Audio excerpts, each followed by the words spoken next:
Hello বন্ধুগণ, আমি সাধনা আরও একটা ঝাঁকানাকা রেসিপি নিয়ে চলে এলাম রান্নাঘরে। তো বন্ধুগণ, আজকে আমি মাত্র 1 কাপ সুজি দিয়ে দারুণ টেস্টি আর হেলদি একটা নাস্তা রেসিপি শেয়ার করব। এই নাস্তাটি তোমরা ব্রেকফাস্ট কিংবা ডিনারের জন্য একদম ঝাঁকানাকা করে মানে ঝটপট করে বানিয়ে নিতে পারবে। আর বানানো যেমন সোজা, খেতে হয় দুর্দান্ত। একবার বানালে বারবার রিকোয়েস্ট আসবে এই নাস্তাটি তৈরি করার জন্যে। বাড়ির ছোট থেকে বড় সবাই একদম চেয়ে চেয়ে খাবে। তো চলো আর দেরি না করে রেসিপিটা দেখে নেওয়া যাক। তো বন্ধুগণ, সুপার টেস্টি আর হেলদি এই নাস্তা রেসিপিটি তৈরি করার জন্য এখানে আমি নিয়েছি 1 কাপ সুজি। এখানে প্রায় 200 গ্রামের মতো সুজি আছে। আর আমি নিয়েছি হাফ কাপ পরিমাণে টক দই। এখানে 100 গ্রাম টক দই আছে। তো প্রায় 200 গ্রাম সুজির সাথে আমি নিয়েছি 100 গ্রাম টক দই। এইবারে সুজি আর টক দইটাকে আমাদের একটু পেস্ট করে নিতে হবে। তার জন্য চলে আসলাম মিক্সিং জারের কাছে। মিক্সিং জারের মধ্যে একদম ঝাঁকানাকা করে মানে ঝটপট করে সুজিটাকে দিয়ে দিলাম। তারপরে দিয়ে দেব টক দই।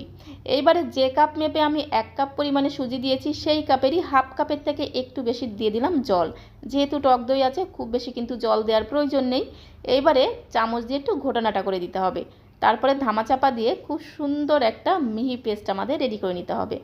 তো দেখো, এবারে ঢাকনাটা বন্ধ করে মানে ধামাচাপা দিয়ে খুব সুন্দর একটা মিহি পেস্ট আমাদের রেডি করে নিতে হবে। তো দেখো, খুব সুন্দর একটা সুজি আর টক দইয়ের পেস্ট রেডি হয়ে গেছে। এইবারে এই পেস্টটাকে একটা বোলের মধ্যে ঢেলে নেব। 1 কাপ সুজির মধ্যে হাফ কাপের থেকে একটু বেশি জল দিয়ে ঠিক এইরকম একটা মিডিয়াম ঘনত্বের ব্যাটার আমাদের রেডি করে নিতে হবে। যেহেতু টক দই আছে, খুব বেশি কিন্তু জলের প্রয়োজন হবে না। তো এইরকম একটা মিডিয়াম ঘনত্বের ব্যাটার আমাদের তৈরি করতে হবে। এখন আমি এর মধ্যে দিয়ে দেবো টমেটো কুচি। একটা পাকা টমেটোকে একদম ঝিরিমিরি করে কুচিয়ে রেখেছিলাম, ঝিরিমিরি পাকা টমেটো দিয়ে দিলাম। ঠিক একই রকমভাবে একটা গাজরের অর্ধেকটা ঝিরিমিরি করে কুচিয়ে দিয়ে দিলাম। আর দিয়ে দিলাম 2টো কুচনো কাঁচা লঙ্কা। তবে তোমরা যে যেমন ঝাল খেতে পছন্দ করো সে অনুসারে এখানে ঝালটা দিয়ে দেবে। স্বাদ অনুসারে লবণ দিয়ে দিলাম। আর একটু চিনি দিয়ে দেবো, একটু মিষ্টি মিষ্টি খেতে হবে, খেতে কিন্তু দারুণ লাগবে। আর আমি দিয়ে দিচ্ছি 1 চামচ সাদা তেল। এইবার এই নাস্তাগুলোকে হালকা ফুলকা আর স্পঞ্জি করার জন্য এর মধ্যে আমি দেবো হাফ চামচ বেকিং পাউডার। তো হাফ চামচ বেকিং পাউডার দিলে কি হবে, এই নাস্তাগুলো ভীষণ সুন্দর ফুলবে আর একদম হালকা ফুলকা তৈরি হবে। এইবার একটা চামচ দিয়ে খুব সুন্দর করে একদম ঘটনাটা করে সমস্ত কিছুকে মিশিয়ে নিতে হবে। তো বন্ধুগণ, হাতের কাছে যদি বেকিং পাউডার না থাকে তোমরা অবশ্যই 1 প্যাকেট ইনো এর মধ্যে দিয়ে দেবে। আর যদি দেখো যে ইনো নেই, সেক্ষেত্রে কিন্তু হাফ চামচ বেকিং পাউডার অবশ্যই দেবে। মানে যেটা হাতের কাছে থাকবে সেটা অবশ্যই দেবে। তাহলে দেখবে এই নাস্তাগুলো একদম হালকা ফুলকা স্পঞ্জি তৈরি হয়েছে। তো দেখো, খুব সুন্দর একটা ব্যাটার আমরা রেডি করে নিয়েছি। আর এদিকে দেখো, নিয়েছি 4টে স্টিলের বাটি।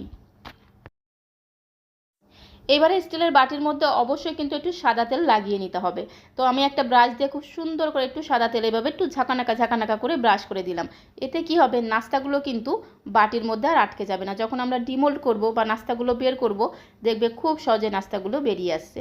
তো সমস্ত বাটির মধ্যে আমি সাদা তেল ব্রাশ করে দিয়েছি। এইবারে 1 হাতা করে ব্যাটার বাটির মধ্যে দিয়ে দেবো। তার আগে কিন্তু অবশ্যই ব্যাটারটাকে খুব ভালো করে একটু ফেটিয়ে নিতে হবে, মানে গুলে নিতে হবে। খুব ভালো করে গুলে 1 হাতা করে ব্যাটার আমি বাটির মধ্যে দিয়ে দেবো। তো দেখো, প্রথমে 1 হাতা করে ব্যাটার আমি বাটির মধ্যে দিয়ে দিয়েছি। আর ব্যাটার কিছুটা বাকি আছে বলে আরও 1 হাতা করে ব্যাটার আমি বাটির মধ্যে দিয়ে দেবো। তারপরে এই নাস্তাগুলোকে আরও বেশি সুন্দর দেখানোর জন্য এর উপর দিয়ে আমি দিয়ে দেবো চিলি ফ্লেক্স।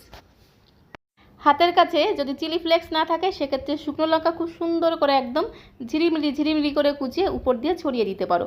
এতে দেখতে যেমন সুন্দর লাগে, খেতেও কিন্তু ভীষণ টেস্টি হয়। আর এই নাস্তাগুলোকে আরও বেশি সুন্দর দেখানোর জন্য উপর দিয়ে আমি দিয়ে দিচ্ছি একটু কাশ্মীরি লাল লঙ্কার গুঁড়ো। তো এখানে আমি কাশ্মীরি লাল লঙ্কার গুঁড়ো দিয়ে নাস্তাগুলোকে সাজাচ্ছি। তোমরা চাইলে কিন্তু ঝাল লঙ্কার গুঁড়োটাও দিতে পারো।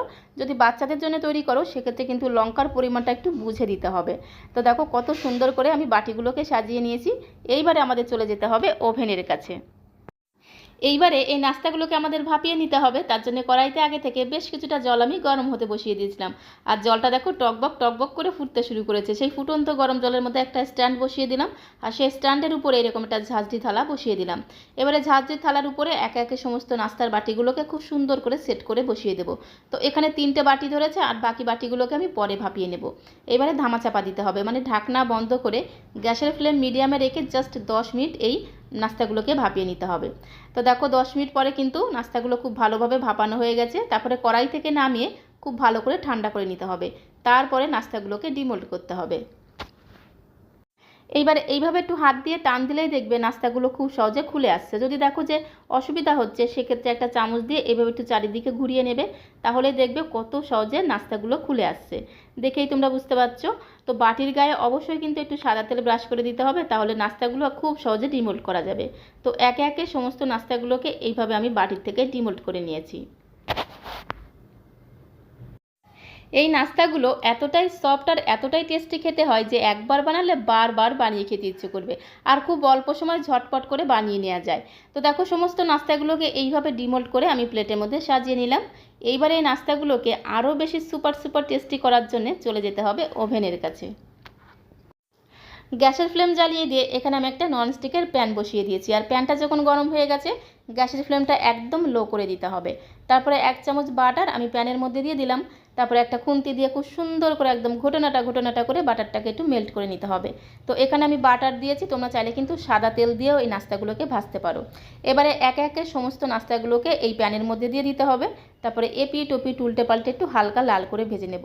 তো এইভাবে যদি নাস্তাগুলোকে একটু বাটারে ভাজা যায় না, যেমন সুন্দর টেস্ট হয়, ফ্লেভারটাও কিন্তু দুর্দান্ত হয়। তো তোমরা চাইলে কিন্তু সাদা তেলেও ভাজতে পারো, তাতেও কিন্তু এই নাস্তাগুলো খেতে দুর্দান্ত টেস্ট হবে। তো দেখো এপিট ওপিট উল্টে পাল্টে নাস্তাগুলোকে একটু হালকা লাল করে ভেজে নিয়েছি। এবার একটি প্লেটে আমি সাজিয়ে নেব। তো বন্ধুগণ, মাত্র 1 কাপ সুজি দিয়ে ব্রেকফাস্ট কিংবা ডিনারের জন্য দারুণ স্বাদের এই নাস্তাগুলো একদম ঝাঁকানাকা করে মানে ঝটপট করে বানিয়ে নিতে পারো। বানানো যেমন সোজা, খেতে হয় দুর্দান্ত। বাড়ির ছোট থেকে বড় সবাই ভীষণ মজা করে খেয়ে নেবে, আর একবার বানালে বারবার বানিয়ে খেতে ইচ্ছে করবে, এতটাই টেস্টি খেতে হয়। আর এই নাস্তাগুলো ভীষণ নরম আর সফট হয়, সেটা আমি তোমাদের ভেঙে দেখিয়ে দেবো। তার আগে বলবো আজকের এই নাস্তা রেসিপিটা তোমাদের কাছে কেমন লাগলো কমেন্ট বক্সে অবশ্যই লিখে জানিও। ভালো লাগলে আমার চ্যানেলটিকে একটি লাইক আর শেয়ার করে দিয়ে আমার চ্যানেলের পাশে থাকার অনুরোধ রইল। আমার চ্যানেলে যদি কোনো নতুন বন্ধু এসে থাকো প্লিজ আমার চ্যানেলটিকে লাইক করে রেখো, আর পাশে থাকা বেল বাটনটি অবশ্যই প্রেস করে রেখো, যাতে যখন এরকম সুন্দর সুন্দর ভিডিও আপলোড করব সঙ্গে সঙ্গে নোটিফিকেশন আগে তোমার কাছে পৌঁছে যায়। আর এই নাস্তাগুলো কিন্তু যে কোনো চাটনি বা সসের সঙ্গে খেতে কিন্তু দারুণ লাগে। তো এখানে আমি টমেটো সসের সঙ্গে পরিবেশন করলাম। তো আজকের মতো এই পর্যন্ত, সবাইকে অসংখ্য অসংখ্য ধন্যবাদ।